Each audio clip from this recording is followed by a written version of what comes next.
I'm Matt Reynolds, and this is my podcast.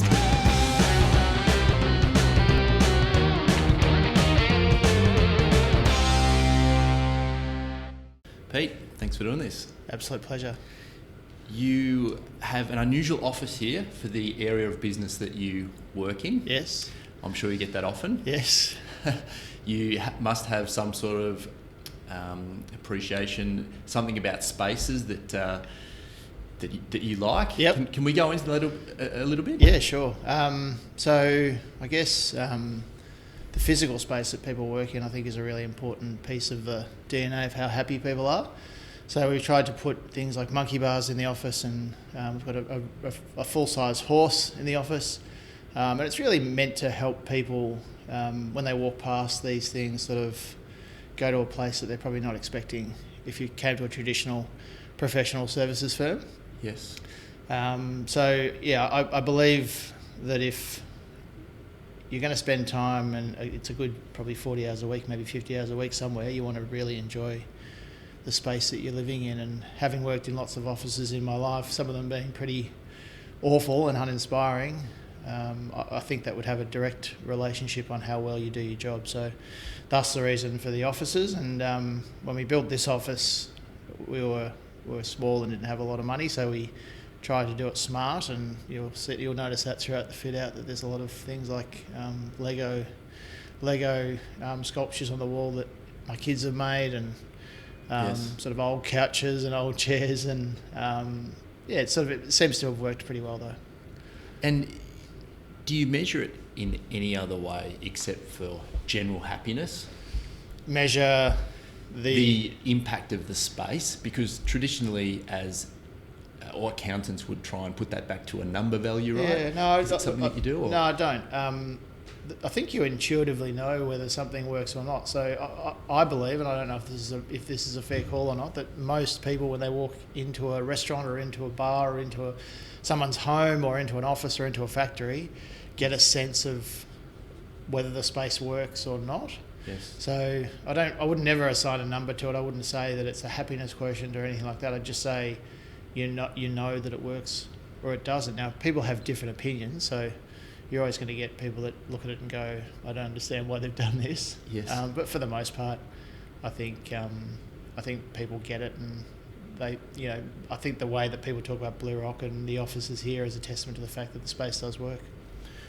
Was it starting the firm? Was it your intention to do things a little bit differently?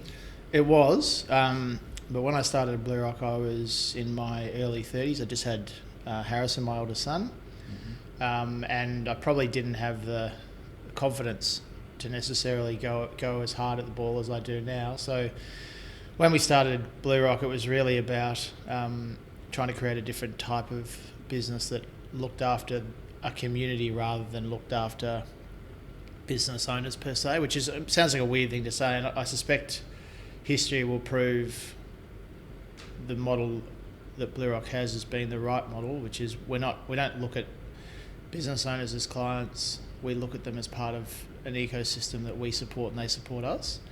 So when we started BlueRock, we weren't as adventurous as we are today, but certainly those core principles of how do we dare to be different, how do we break things when we're trying to fix things, still held true. I think we've accelerated into that belief system more and more as we've gotten confidence with what we're doing.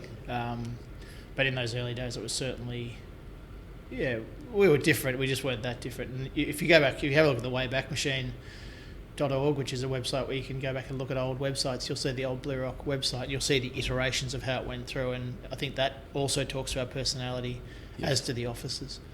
So you mentioned confidence 2 or 3 times. Yep.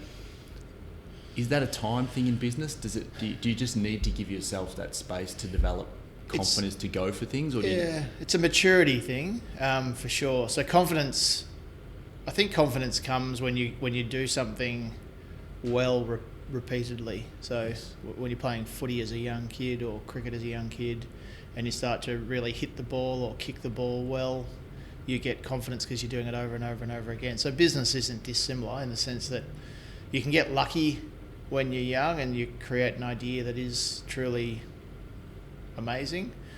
But for the most part, that's not reality. The reality is people start small businesses, and those small businesses become better and better and better because they, for lack of a better way of putting it, they practice and they practice and they practice and they learn, and they become confident that the decision they're making around a particular situation is the right decision for their business. So, I actually said to someone yesterday, Trevor Gordon, who's the managing director in the accounting division within BlueRock, that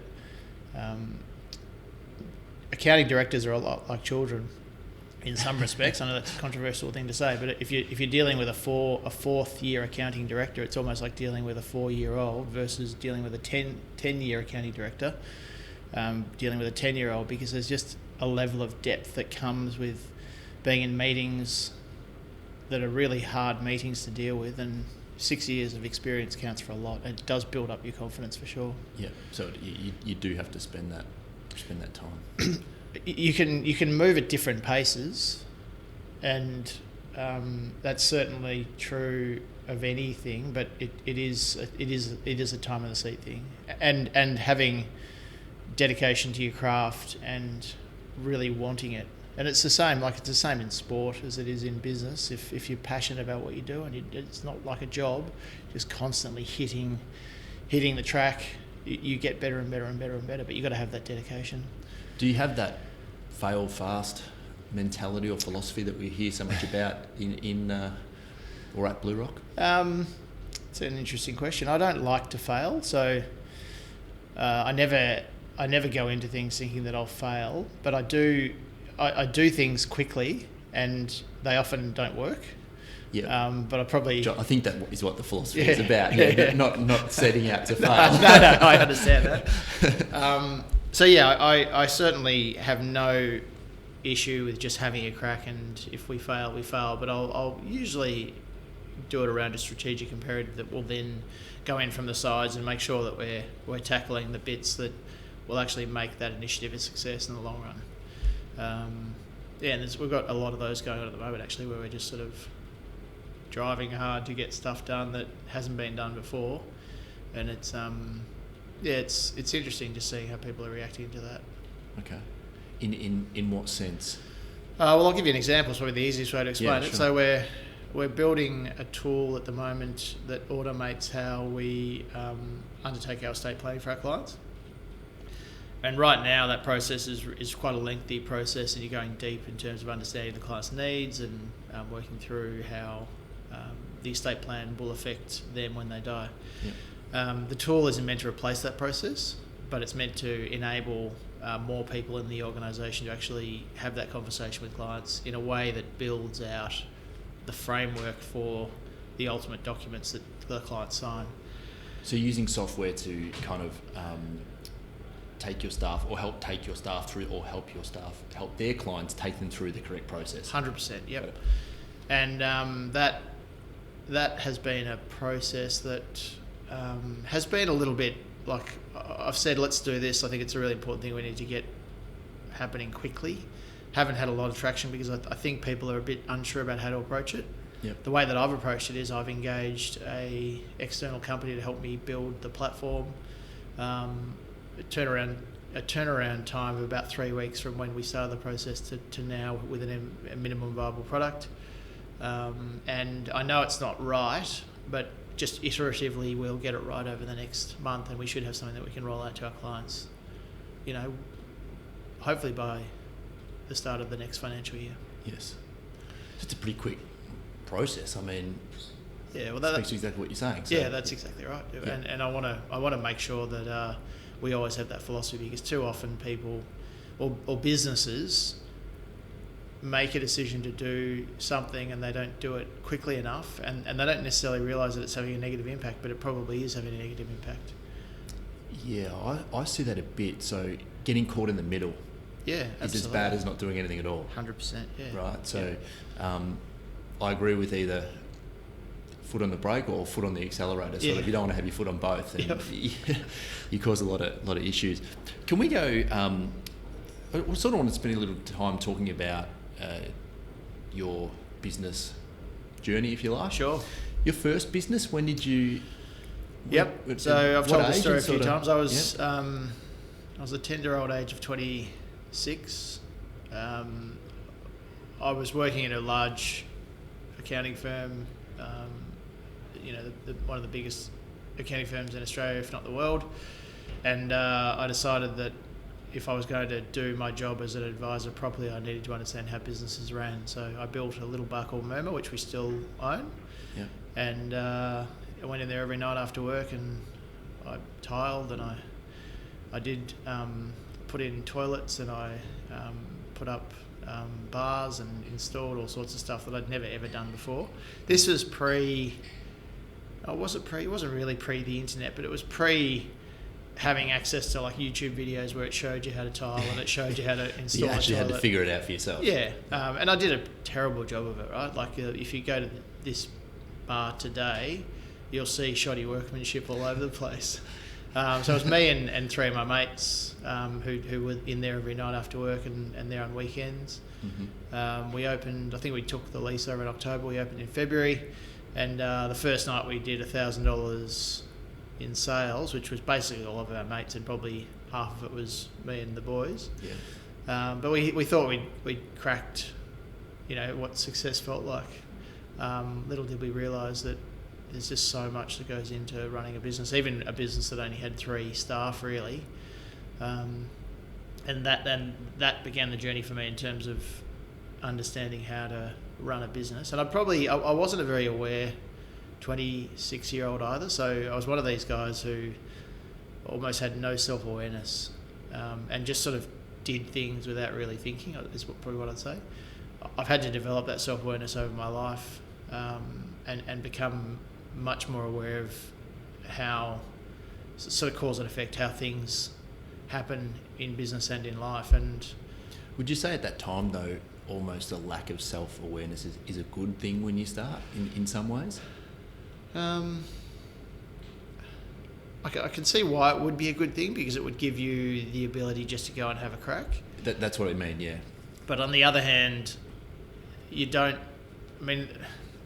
the way that businesses are great and the way that families are great and the way that communities are great is because the people who are in them and living them have that awareness around how they need to treat other people and how those people want to be treated. So one of my frustrations in life is people go into business to make money, right? Yes. And I actually think that's almost the worst possible reason you could run your own business. Having an awareness around what being involved in a business means empowers you to actually live a really full and happy life. Yep. And a lot of people lose sight of that, I reckon. You sort of, I don't know, you have an opportunity in life to really live each day and do something that you really enjoy. And I don't know if this is fair, but I think a lot of people waste that opportunity because they begrudge their job, they begrudge the situation they've created for themselves rather than looking at it going, I'm going to make the best of this situation no matter what it is that I do. Yep. So yeah, I don't know. I would prefer to be self-aware. Is probably the Fair answer. Enough, yeah. Even in my 20s, because I felt in my 20s I didn't really have any direction. I was lucky enough to recognise that I needed experience in business to advise business owners, but it didn't go much beyond that. Okay. What running a small business taught me was if I couldn't get all the guys who ran that business working with me and the team, the business would fail. Yeah. So you learn quickly in business that if you want to grow, and BlueRock's a great example of a business that's growing pretty quickly, you need to have the people around you running in the same direction as you. Yes. And that's a powerful piece of self-awareness. And a bar is, well, you can tell me, it's probably a good training ground, right? Because you're dealing with a lot of people, you're learning about the different way things, the different way people go about things from both a customer and a staff. Oh, it's extraordinary. And you're spot on. You've got to deal with product quality issues and make sure the product you're dealing out is great.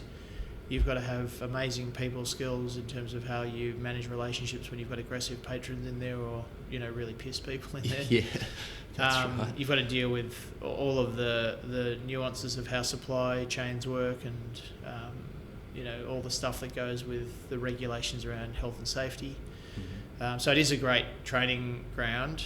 I often ask myself, if I had my time again, would I do something different? And I think I've evolved. Like, I'm probably now more, I wouldn't say more interested, but I'm spending a bit more time looking at businesses that are in that technology space, and not because of the unicorn bullshit, blah, blah, blah, yes. but more because I'm actually fascinated with how technology can enable people to do more stuff. Yeah, this is interesting. I've noticed this too, because if we go back a little bit in time, it's almost like as tech became available, it's kind of like the smart people, if you want to put it that way, are actually developing the tech. Yeah. Whereas now you've got a tech product that you're developing that you can do in a month. Yeah, right? correct. So you get that right over time, obviously.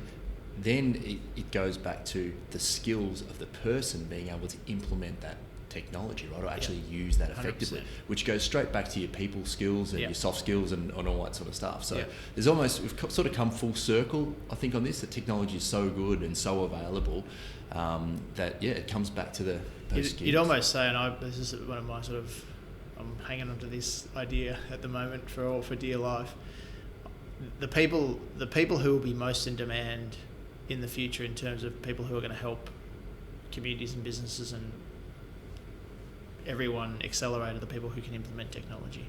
And you don't actually need to have, like, I did a commerce degree at Melbourne Uni, and in the 90s you wear that like a badge of honour, right? Yes. And in 2019 I look at it and just go, I shouldn't say it's a complete waste of time, because it's absolutely not, but I sort of believe, I can't prove this, so that's why I say sort of, that I could teach myself everything I need to know without that piece of paper.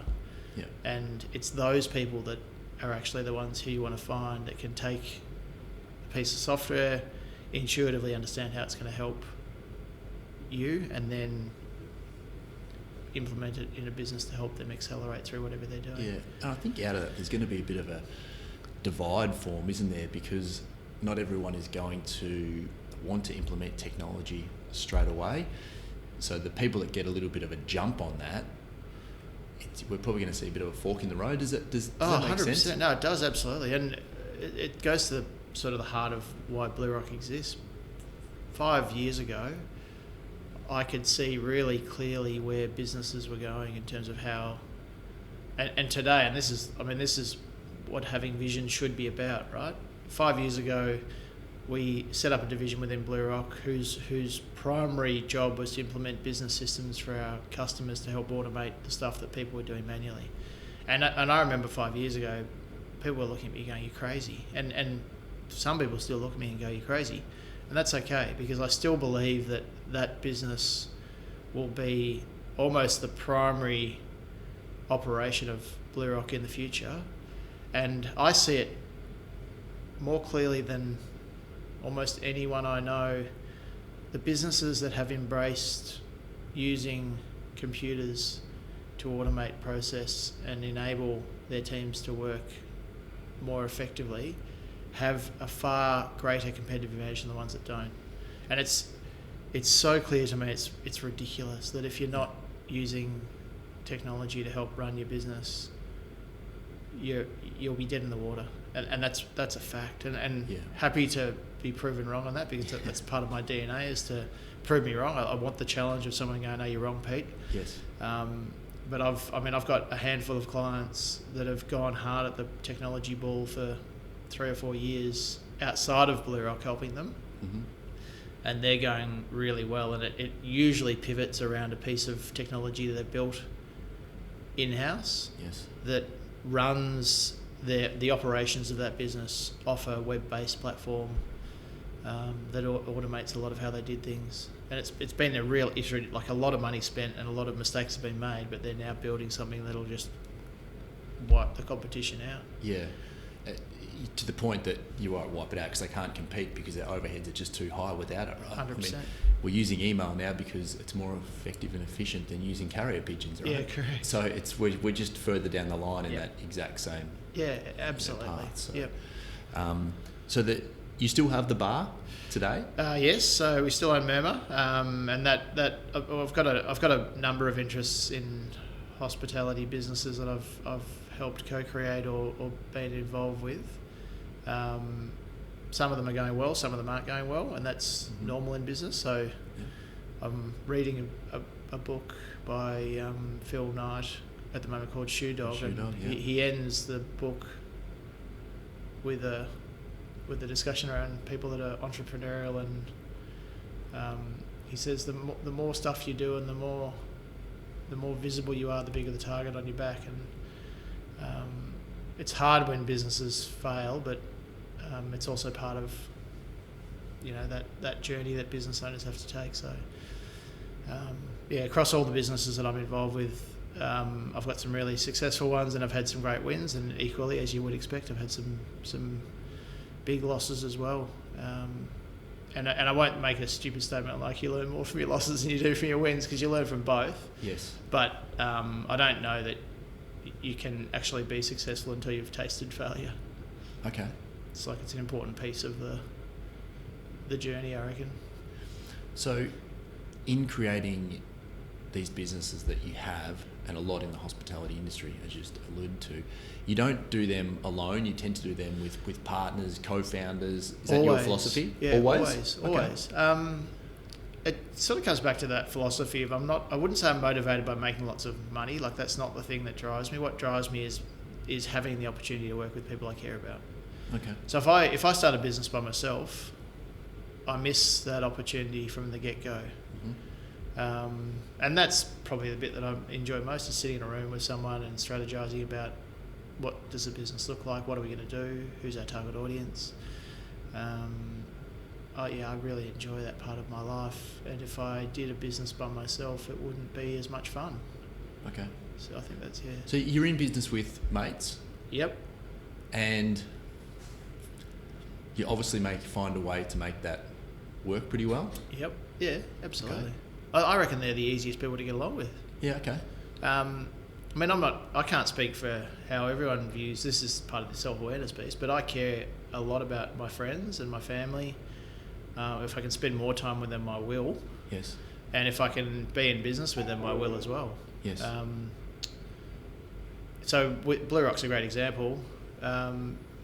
There's probably, I'm just trying to think, maybe 3 or 4 people that I work with at BlueRock that I've worked with not my whole life, that I work with at BlueRock, that have joined BlueRock as part of their own journey over their career. Okay. And there are some that I've worked with my whole life. So one of the fellas who sits next to me at BlueRock, we've worked together since 1999. Okay.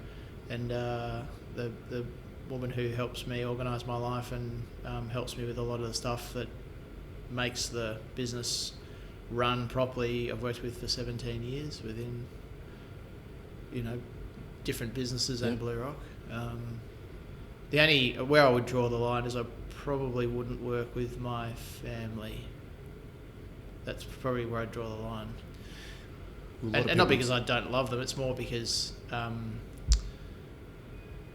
just think that'd be a tough dynamic. Yeah. Whereas with friends, I don't have any problem calling out my friends, and they don't have any problem calling me out. I suppose if you have that open, honest relationship, then it makes it quite easy, right? Yeah, yeah, absolutely. So after Murmur, what other sort of businesses did you create in that hospitality space? There's a lot. So, after we did Murmur, we bought a pub called the Mint Bar, which is on William Street, on the corner of William and Latrobe. We then bought the Phoenix Hotel in Flinders Street. We then bought a business in Brunswick called Don't Tell Tom, which we turned to the Penny Black. Around that time, we started a business called Mr. Burger, which was a hamburger business. It goes on and on, so I'm mindful of not boring your listeners with that journey. Along the way, We got involved with a scrap metal business, a large scrap metal business out in Williamstown that one of our clients was retiring out of. So one of your clients, did you have BlueRock at this point or not? I did, yep. Okay. So we bought that business off the client. Oh, yeah? And ran, and I still sit on the board, but I'm not involved financially with them anymore. And they're going really well. I started a heavy haulage truck company. Just all sorts of different things. And some of them were good and some of them were bad. But it was sort of a lot of fun, and it was in my 30s, if you like, that I was experimenting with different business opportunities. Having been taught, interestingly, at the large accounting firm that I was at, that you shouldn't have a business outside of your advisory accounting business, and that you should also, what they called, stick to your knitting, as in, if you're going to do something, stick to one thing and do it really well. One of my core philosophies is building opportunity for everyone that I work with, and I feel like the old accounting models that come out of the big four accounting firms in particular, historically, I can't speak for them now because I just don't have enough visibility on them or what they do, are really around almost a program, if you like, of starting as a graduate and working your way through the ranks to get to a director, and not really letting you stray too far from the track. And it does a couple of things. It creates a very homogenistic view of the world in terms of the advice they give their clients. But it also doesn't create opportunity for the people that are in that ecosystem. Yes. And I almost think that's a bit unfair in some respects. So through the different businesses that you own and ran and built, was it that you realised that the advice services were lacking? And is that why you created BlueRock? I'm quite interested in how that sort of come to be. Yep. So when I started BlueRock, it was a pure play accounting business, and I'm obviously a very entrepreneurial, creative thinker, and always thinking about how can I help business owners do it better. Yeah. I was reaching out to my networks of law firms, financial planning firms, finance companies, and there was a commonality around the ability to influence those partners to get the job done cost effectively, in a timely fashion, so efficiently, and most importantly with a degree of passion that they really thought about what was going on. So it was a pretty natural progression for me to say, why couldn't I start a law firm? And there's obvious reasons why you can't start a law firm, right? Like, you're not a lawyer. Yeah, that's right. But if you peel back the lid of what these businesses do, fundamentally they're people relationship based businesses that apply a specialisation to a circumstance that, if you have the specialisation, you can do it irrespective, right? So yes. I started the law firm, BlueRock Law,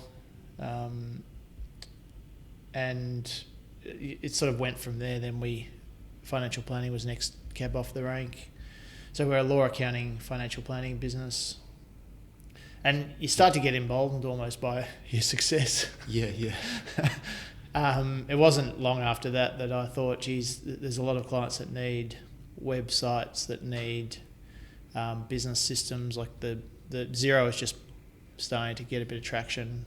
I was very anti-Xero, interestingly, at the start. And so we started the digital division. And then I remember it very clearly sitting in a meeting one day talking to a client about sales and how do you actually create sales. And the way that I've always done it is through a strong relationship-based networking type approach, one-on-one. I don't do any public speaking or networking in that respect because I don't believe it's that effective. Yep. And he was talking to me about digital marketing, and it was pretty new in the cycle in terms of what is now common vernacular, pay-per-click and conversion optimization and all that fun stuff. And so we actually acquired a small digital marketing agency, which, probably wasn't my finest moment in terms of the marriage of all the stuff that BlueRock did and a digital agency that probably didn't really fit the bill. But through perseverance and thinking about the strategy and what our clients wanted, we've managed to build a really good offer for our clients around digital marketing to help them get revenue through the door. And you can sort of see it, well, and if you can sort of see it, I can see it now that the next piece of the DNA puzzle, if you like, is the analysing people and how they consume, and then working collaboratively with them to give them the service that they actually want in a way that they don't know that they want it. I know that sounds weird, but so the most recent thing we've done is we've set up a data analytics business within BlueRock, hired a whole lot of mathematicians and data scientists, and we're doing a lot of work around understanding the DNA of the people that we're dealing with, and I think that'll be where the next iteration of. So, how does that apply practically? Like, if you got an example of a business where and the data is actually analysed to get a certain result, like. Well, I do, but it's not necessarily specific to BlueRock. So one of the tools that the data guys are building at BlueRock is the ability to look at a building envelope and basically geofence that building envelope. Then using data sets, they can tell the user of that geofenced building block who's going in and out of the building. And then with algorithms and smarts around how that data's chopped up and digested, they can tell you the types of people that are using that building. So they have these things called personas in the data analytics world that'll allow you to basically stereotype, for lack of a nicer way to put it, people that live in a certain mesh block in Hawthorne, or a mesh block in Altona, or a mesh block in Harrietville, out in the country. And they'll give you a persona that will tick off a whole lot of things around the things that you like to do, and then using that mobile data, if Pete Lalor goes into the building, and I live in Brunswick, they'll stereotype me based on the mesh block of where I live and how effectively the data out of my phone is being used, and they'll tell the building owner the types of services and the types of amenity they need to have in the building. So as you can imagine, people who live in, let's just pick Harrietville as an example, without knowing the stereotypical things you're going to get are people that like the outdoors, people that like the high country, people that probably like things like fly fishing and skiing and all that other stuff. And possibly own an SUV or four-wheel drive and all that sort of stuff. Exactly right. Possibly own an SUV, four-wheel drive. Exactly. And then if you're trying to build a building for those consumers and trying to sell products to those consumers, you'd gear it around those preferences. So that's a live product that we have now that clients of BlueRock are paying for. Okay. Where we can geofence a building and tell you how many people go into that building and what their personas are. And it's not revolutionary in the sense that you can probably work it out intuitively, particularly if you're experienced. Like the people that own this building, for example, we've got Fair Work in this building. There'll be personas attached to Fair Work type employees, government employees, that are probably true in some cases and not true in others. And if the owners of this building really want to maximise the opportunity, they would be building amenity to service those people. Yeah. Would they be a little bit confused having BlueRock and a government organisation in this? Yeah, well, that's exactly right, because the personas of the BlueRock guys would probably be a little bit of a different profile to the government organisation. Sure. Yeah. Anyway, it's really interesting what you can do with data. Like it's not, I wouldn't say it's scary, because there's a degree of fatalism to where we're going as a society. Like we already know that when you're on your phone or on your computer, you're being targeted very specifically with messaging. Not just ads, by the way. Everything, all the newspaper articles you read. It's sort of masked in a tailored news feed. Yeah, correct. And the really sad bit about the new reality is it's almost a foregone conclusion that if you like reading about cross country running, and all of the news you get is about cross country running, you're never gonna experience what deep sea diving looks like, because that's the downside. There's no diversity, and you start to build homogenous societies, and we're all the same. And again, that scares the shit out of me. The whole Melbourne. I grew up in Canada, so I have a very different perspective to a lot of people in terms of Melbourne. But Melbourne is, in the worlds that I came from, which was the big accounting firms, is you live in the eastern suburbs, you go to a private school, you go to Melbourne, Monash, uni, and if God forbid you go to La Trobe, which is a terrible way to look at life, you then get a job in one of the big law firms or big accounting firms, or if you're really lucky, you get to work for one of the banks, which is an oxymoron in some respects. If you're really lucky, you get to go and work in a bank. Yes. And you live a life where in your 20s, you get drunk every night. You're probably dabbling in a fair amount of illegal drugs. In your 30s, you get married and have kids. In your 40s, you're middle-aged running, so you have a renaissance and you get fit. Yes. And then you discover life at 50. It feels so,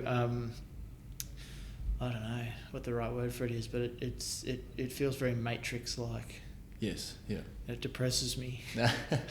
So, and I don't know that that's going to change with what's happening with technology, like the way Facebook and Instagram and Flipboard and all the news feeds work. We're definitely homogenising ourselves even further. Yeah, it's a big area of discussion, big problem, big issue, some people would say. So absolutely. You could talk for a long time on both the good and the bad sides of that. So yeah, I mean, on a business side, in some ways, we do want it so we can target easily. Sure. Because one of these big technology pieces, right, is actually the automation of collecting the data. Correct. We don't have time to act against the data after we've collected it, so we have to automate that collecting, which is what you've just explained with in the building scenario. So I expect, interestingly, with the collection of data, that companies will, and this is again me just thinking out loud, that companies will be set up in the future where they pay consumers for their data. So rather than the data being scraped off existing service providers, there'll be companies that pay someone $20 a month, for example, to know who they are, to basically have access to all of their data that they're using, and once you have a big enough data set, I'll then sell that to someone for $30 a month, and that'll be the model. Yeah, it'll be pay Pete Lalor $20 a month, and he'll sell his soul to the devil and tell you that he goes to, I don't know, F45 on a Thursday morning and goes to the Brunswick Footy Club on Saturday afternoon, and he has a meat pie for lunch and he has a bottle of Shiraz for dinner. Not that I do, but and that'll be worth money to someone who can then sell it to someone else, because we won't even bother advertising in the future. I don't think it'll be dropped into your life through very specific targeting. Yeah, it would not necessarily direct to consumer, but it'll be direct to the right consumer. Correct. In front of the right person. Yeah, so you will advertise. It'll just be super targeted. Yeah, that's right. Yeah. But it's you got to wonder whether it's a healthy model or not. I'm not sure that it is. But. So, what other areas do you have within the BlueRock umbrella? We've got accounting, personal wealth, digital arm. Yep. So we've got accounting, which is business advisory consulting around how you scale and grow businesses, as well as the compliance piece, tax and accounting. Yep. You've got law, which is basically a mid-sized legal operation that does everything from litigation right through to employment law and everything in between, with specialist lawyers in each area for that. Private wealth, which is investment advice and helping people manage personal risk around, having buy-sell agreements and life insurance to cover those agreements. Financial plans as well. We've got a finance division that does every part of the spectrum, from fintech loans right through to home loans. big commercial property loans, mezzanine finance, private debt. Oh yeah. We have general insurance, which is a natural add-on because all of our clients need general insurance. And I have a terrible story about general insurance. One of my clients who runs a large logistics company was paying $400,000 a year in insurance. And I went and got him a quote from the fella that we brought in to run that division, actually. Yes. And it came back at $130,000. So it was $400,000, and the quote he got was $130,000. And that was when I just went, I've had enough. I will not put my clients in a position where unscrupulous operators will rip them off. And, within months, I'd started that insurance division to basically take over all the general insurance for my clients so that they just weren't hanging out in that world where people are just taking the piss out of them, to be honest. So in a sense that you vet insurance policies and find the right ones for your clients? Yeah, so the way an insurance company works, or the way that most insurance companies work, is you go to your insurance broker, mm-hmm. They then understand the risk and they build out the profile of all the things that you need to be covered for, and then they put that out to 5 or 6 different underwriters, yes. Insurance companies, and they pick one based on, 1, who'll take that risk, yep. and 2, the best price. So our philosophy is really simple in terms of general insurance. It's fine, make sure that our clients are protected at all times, mm-hmm. for the best price possible. Okay. And that's a pretty easy, in the world that these guys live in, it's a really easy thing to be super competitive because they're not, it's almost like they're a protected species. Yeah. And they just invariably dig deep on maximising what they charge their clients. And it's one of those things, as a business owner or business owners, you deal with that once a year. Correct. Right? For an hour. Yeah. So how do you really know what if you're getting a good deal or not? Well, that's an important thing to understand, right? Yep. Because if you don't put the time in and you don't have the time. Well, they don't value it either, and it's astounding. Like, say one of my clients pays me, I don't know, $20,000 a year to sit in a monthly meeting with them and talk about the strategy of how they're running their business.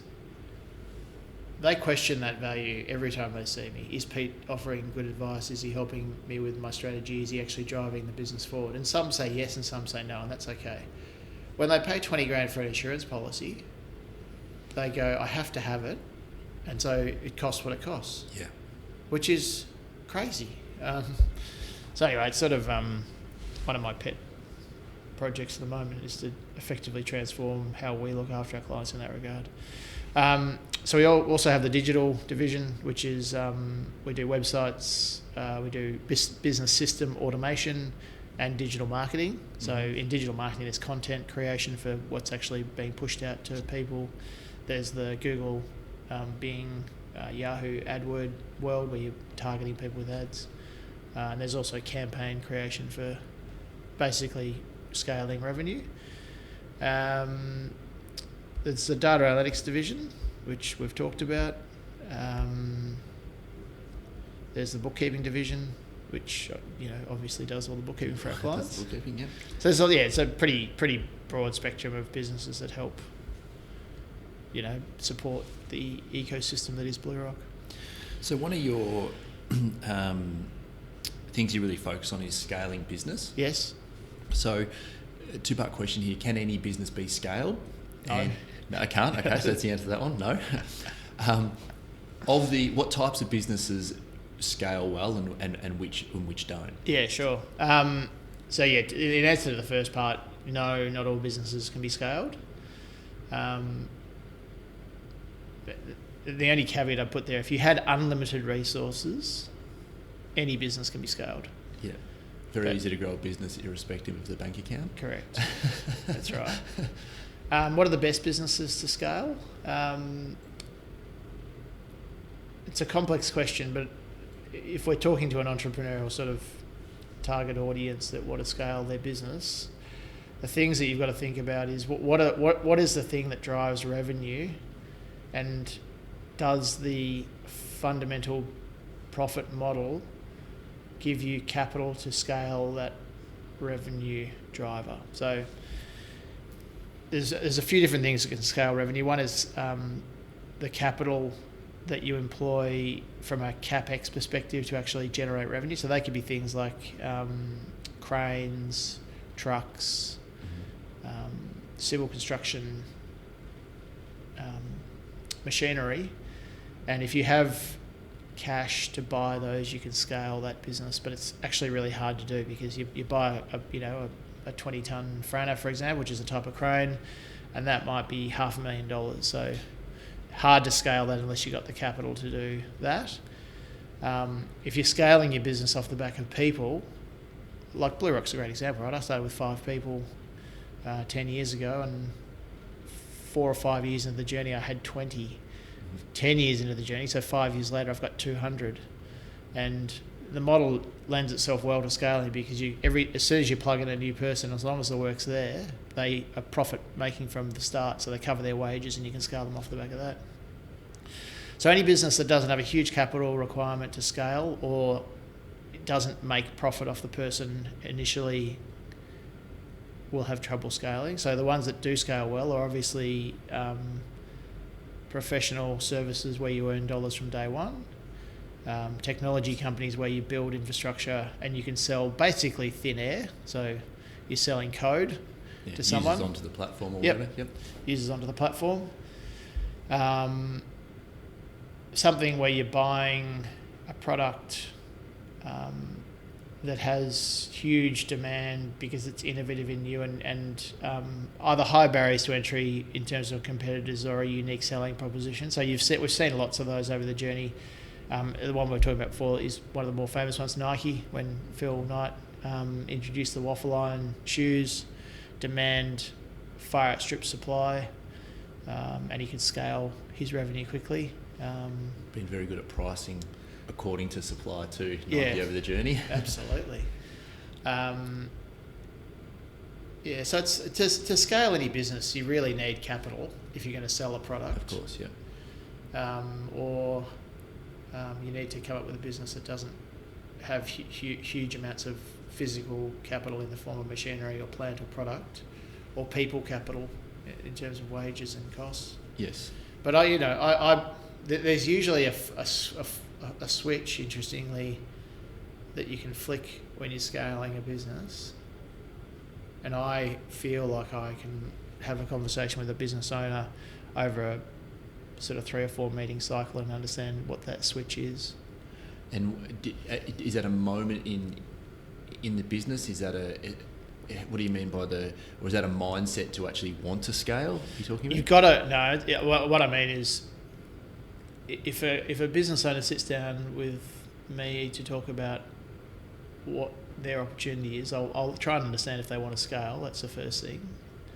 And then I can usually work out what are the ingredients that you need to actually be able to scale revenue. Okay. Which is specific to the type of business that you're looking at. Yeah, exactly. And it doesn't actually matter what the business is. Every business within reason can scale. Back to your earlier question. Yes. The ones that can't scale that easily are the ones that where capital demand outstrips capital supply, whether it's human capital, machinery capital, or inventory capital. And that might even be not in terms of money necessarily, but also in terms of availability of staff and things like that. If you've got an industry where it's very hard to get employees. Which is exactly what the technology behemoths that we have today have struggled with, is access to human capital. Yes. And for every Facebook we know of, there's probably 1,000 Facebooks that failed. Yep. And they just didn't have the right ingredients in terms of being able to attract that human capital from day one. Remembering that, and this is where I would never run a business like this, but Uber's never made money. Facebook didn't make money until very recently. Amazon started out as a bookstore. It was marginal until, I want to say Jeff Bezos, I think his name is. Yes.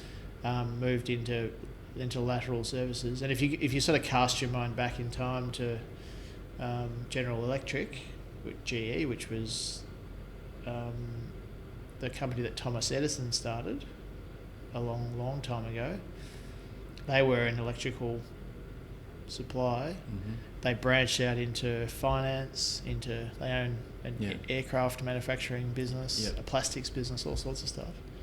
And that's a different paradigm, right? Because they've gone public to raise capital, as Nike did in 1979, or they've been funded by private equity guys more recently, where they're just losing vast amounts of money to scale, hoping that one day, not hoping, but knowing theoretically that one day the switch will flick and they'll start making money. Yeah. I don't necessarily believe that'll happen, particularly with Uber. I don't think that'll happen. There's a lot of interesting information around Uber at the moment and where they're planning on going, and they sell an incredibly sexy story, if you want to put it that way, but some of the underlying factors are not as great as what the surface would appear. Well, the thing about Uber that I find really interesting, and why I don't think it'll be ultimately a great business model, is unlike a lot of the other technology companies, they're having to deal with the infrastructure, the physical infrastructure, the cars and the people that actually deliver the service. And even though they might say they don't, they do. They have to deal with that. Yeah. Whereas Facebook doesn't really have any of that noise in terms of the physicality of people.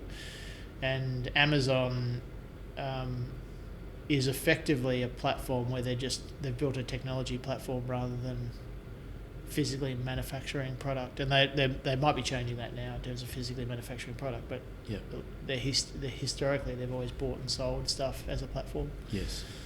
So I don't know. I actually think Uber will die controversially. So you're not hanging on the edge of your seat for Uber to go public sometime, they say later this year. I hope they don't, because I sort of see Uber as a parasite on society. It's exploiting people, so I hope they aren't successful, but if they are, we'll deal with it. So you, just from that answer, you obviously consider the social impact of what you're doing. Not you're not putting profits over, maybe damage that could be, or is or isn't being caused in society. So is that a big part of how you go about business? 100%. So people often ask me, is BlueRock a social enterprise? And I think society has a different view of what a social enterprise means, and from various quarters. I think that we have a responsibility as business owners to look after our communities, and so from that perspective, if we make money but at the same time we're looking after people in our society, then we are behaving like a social enterprise. So I wouldn't say I'll never put altruistic and societal good ahead of making profits, because I don't think that's possible. But if I know that it's happening, I won't let it happen. So if it happens unintentionally, which it does, and everyone has bad experiences in business at a people level, but you always do your best to minimise that harm.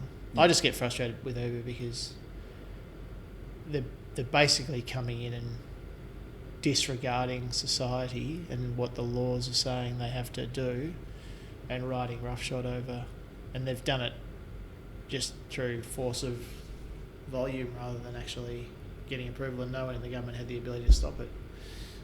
There's a few areas of we're still trying to police a lot of these tech things, global absolutely. Tech problems with local reinforcement, right? And it's just doesn't work. We don't have the bullets to do it. So what we should be doing at a government level is taxing the absolute bejesus out of these technology companies when they come into new territory. So Facebook's a great example. In fact, they're all the same. All of their profits are attributed back to their head office. And I have a good example where one of those tech companies came in to talk to me in this room, and the very last question I asked them after spending an hour and a half with them was, "Where's your head office?" And they said it's in Ireland. I was going to say they're all in Ireland. Why is it in, I asked them why is it in Ireland, and they sort of gave me this cock and bull story. Anyway, I walked out of the meeting, called the guy up 2 days later, said, "Look, I'm really sorry, but I can't do business with you because your head office is in Ireland. It's not part of my DNA to not support the infrastructure that makes my life so good." So I think the governments have a responsibility to have a technology tax, and anyone who comes from overseas should have a technology tax on their revenue on top of the GST. Okay. And that's just how it is. Yeah. And if people can pay a lot of money to people like me to help them not pay tax, and I'm cool with it as long as it's all squeaky clean. I sort of draw the line when you're driving all the money out of the country into Ireland or Hong Kong or Singapore, which a lot of people won't agree with, but I'm okay with that. Yeah. I'm good with that. So you see a lot of businesses, of the ones that do scale, what do you see most commonly in the business leaders and their I guess the direct teams that they have? Yeah, it's a really good question. I see in the person who's the sort of the ultimate leader or the CEO or founder or whatever you want to call it, absolute passion.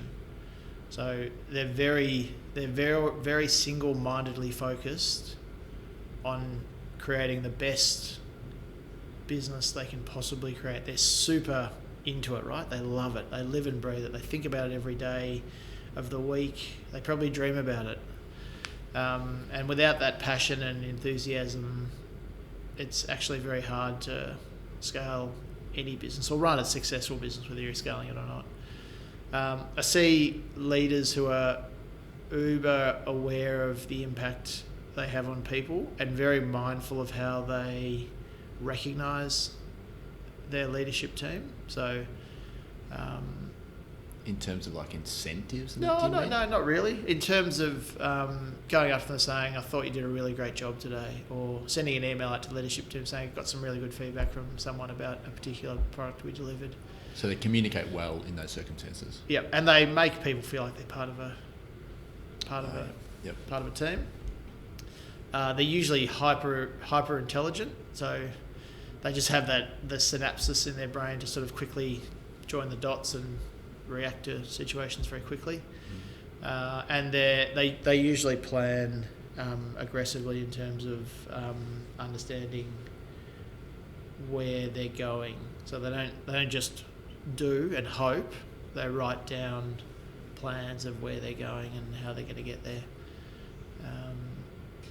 I'm a big advocate of a book called First Break All the Rules, which is a study they did in the US of the top 500 companies, and they basically came up with these 12 questions that if teams in organisations answered strongly agree for all the 12 questions, they correlated that back to performance. Yep. And those 12 questions effectively talked about the human condition. So they didn't really talk about strategy or business plans or market salaries or any of that stuff. They're important, but does my the person who manages me care about me as a person? Does the organisation I work for have values that align with my own? That's what I see in business is people that understand that are the ones that run the best businesses. And the ones that most commonly go wrong, they're doing all of those things wrong. Is that a fair assumption? No, definitely not. I've got businesses that I've set up that have absolutely tanked. Often in business, with all the right ingredients, you can still fail. Mm-hmm. Sometimes it's market forces that cause the problems. Sometimes it's you've employed the wrong person and they've taken you down the wrong path. I think it's to be successful in business, it's a combination of having the right passion, the right idea, being in the right place at the right time, and I don't necessarily think there's any magic ingredient to sort of make it all mix together and spit out a beautiful business. Yeah. There's a lot of luck involved. That comes up quite often, yeah. Yeah, there's a lot putting of luck. yourself in the right place to be lucky, I should say. Yeah, absolutely. Just a couple more questions, Pete, and then we'll wrap this up because I'm mindful of your time. But I did want to ask, with the way that BlueRock is marketed, if you like, very different to traditional firms, as we've covered. Yep. Does that filter right through to your advice level? Like, is there a different? Is that symbolic of your entire approach to business? Yes and no. One of the things that we're still trying to understand is what does the advisor model in BlueRock look like, and we're all different. Okay. So we all have different approaches. We are trying to structure the advice to our clients a bit more rigorously. So we have this process where we meet with our clients monthly or quarterly, and we go through various attributes of the business around financial performance, sales and marketing, people management, operations management, and try and give some structure to how we actually have conversations with business owners around how that stuff's being looked after. Yeah. But because we're all different, I don't think that the veneer of BlueRock, if you like, yes, translates perfectly into what's actually inside of BlueRock. Okay. Culturally, we're very strong, very aligned, and we do live and breathe that culture. Yeah, I can feel that being here. But the actual advice piece, I reckon, you're going to get a different experience with a different advisor every time. I think that's human nature. Yeah, but that's good in a lot of ways too, right? So you want those varying opinions. A question that I do ask everyone, Peter, if you'd have one law changed or implemented, sure, what would it be? I'm a very frustrated accountant. I think the tax legislation that we have in this country is an absolute disgrace. If I could change one thing, it'd be scrap income tax on personal exertion and just give people the money they earn as a salary, a wage, or as profit. And then I would jack up the consumption tax that we have, being GST, to something more like 25%, 30%. And it absolutely becomes a egalitarian market in that respect, because if you want to go buy your Maserati for $300,000, on top of that you're going to pay another $100,000 for the privilege, or $90,000 for the privilege. But if you choose to drive around in a 2004 Ford Festiva and it costs you $3,000, you pay $900. Yes. And there's a simplicity to that. It'd put a lot of people out of business, particularly tax advisors, of which we have a tax division, so I'm sort of putting myself out of business. But it'd simplify life significantly. Yeah, I've never heard anyone say we need to complicate the tax system anymore. Yeah. So I think we'll do ourselves all a great service by simplifying it.